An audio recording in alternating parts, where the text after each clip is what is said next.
નમસ્કાર ખેડૂત મિત્રો, આજે તારીખ 7 સપ્ટેમ્બર 2025 ને આજની સવારની હવામાન અપડેટની અંદર માહિતી મેળવીએ તો ગુજરાતની અંદર સિસ્ટમની અસર હજુ 48 કલાક દરમિયાન જોવા મળશે. ભારેથી ભારે વરસાદનું અનુમાન છે. સિસ્ટમ ડિપ્રેશન સુધી મજબૂત બની ચૂકી છે. હજુ પણ ઘણા વિસ્તારને ધમરોળે તેવી સંભાવના. આજે તેમજ આવતીકાલે કયા વિસ્તારની અંદર અતિ ભારે વરસાદનું અનુમાન છે તેની વિસ્તારથી માહિતી મેળવીશું. ચેનલમાં નવા હોય તો ચેનલને સબસ્ક્રાઇબ કરી નાખજો અને વિડીયોને લાઈક આપીને તમામ ખેડૂત ભાઈને શેર કરી દેજો. સૌથી પહેલા મિત્રો વાત કરીએ તો મગફળીના પાકની અંદર કેલ્શિયમની ઉણપથી ટોડવા કાળા પડી જાય છે, તો તેના માટે કેલ્શિયમ, બોરોન અને ઝીંકના મિશ્રણનો ઉપયોગ કરવો, જેથી કરીને તમે મગફળીની અંદર ગુણવત્તાયુક્ત ઉત્પાદન મેળવી શકો છો. જેના માટે યુનાઇટેડ ઇન્સેક્ટિસાઇડ કંપની માઇક્રોઝોનો સીબીઝેડ લાવ્યું છે, જેનો છંટકાવ કરીને તમે સારું એવું ઉત્પાદન મેળવી શકો છો. આ દવા તમારા નજીકના એગ્રો સેન્ટરની મુલાકાત લેશો એટલે મળી જશે. વધુ માહિતી માટે સ્ક્રીન ઉપર નંબર આપેલા છે. હવે મિત્રો વાત કરીએ તો વરસાદના રાઉન્ડની સિસ્ટમ મિત્રો ઘણી મજબૂત થઈ ચૂકી છે. હવામાન વિભાગે ખાસ કરીને 48 કલાક દરમિયાન ભારેથી ભારે વરસાદનું અનુમાન આપ્યું છે.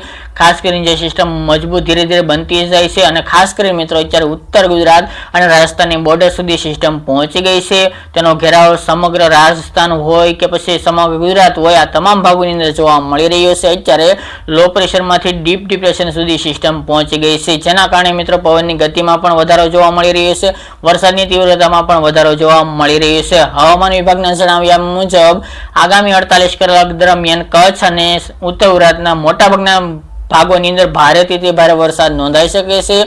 અમુક એકલ દોકલ વિસ્તારની અંદર પૂર જેવી સ્થિતિ પણ સર્જાય તેવી સંભાવના રહેલી છે. ખાસ કરીને તેનું લોકેશનની વાત કરીએ તો રાજસ્થાન અને ખાસ કરીને થરાદ આસપાસના જે બોર્ડર લાગુ વિસ્તાર છે ત્યાં સિસ્ટમનો ટ્રેક હાલ તો જોવા મળી રહ્યો છે.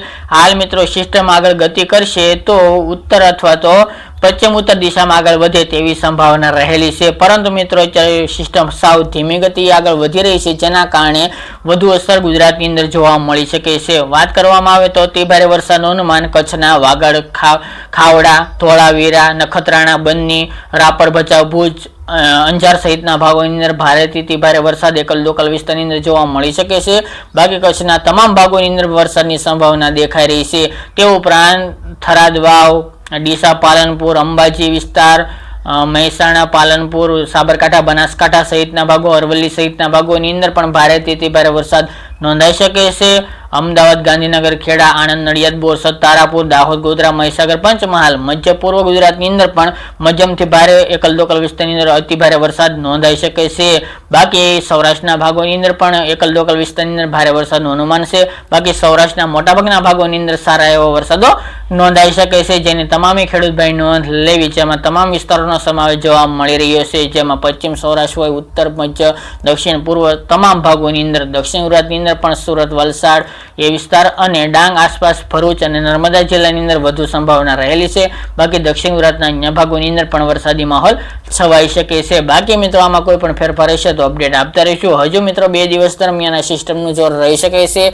8 તારીખ સુધી હજુ ગુજરાતની અંદર ભારે વરસાદનું અનુમાન દેખાઈ રહ્યું છે, જેની મિત્રો એ તકેદાર રાખવી. બાકી ઓવરઓલ ગુજરાતના ભાગોની અંદર સારા એવા વરસાદો નોંધાઈ શકે છે. હજુ વિસ્તારમાં બાકી હોય તો તેને આ 2 દિવસની અંદર વારો આવી જશે. બાકી મિત્રો આમાં કોઈ પણ ફેરફાર રહેશે તો અપડેટ આપતા રહેશો. આ હતી મિત્રો આજની વહેલી સવારની અપડેટ. ફરી એક નવા વિડીયો સાથે મળીશું.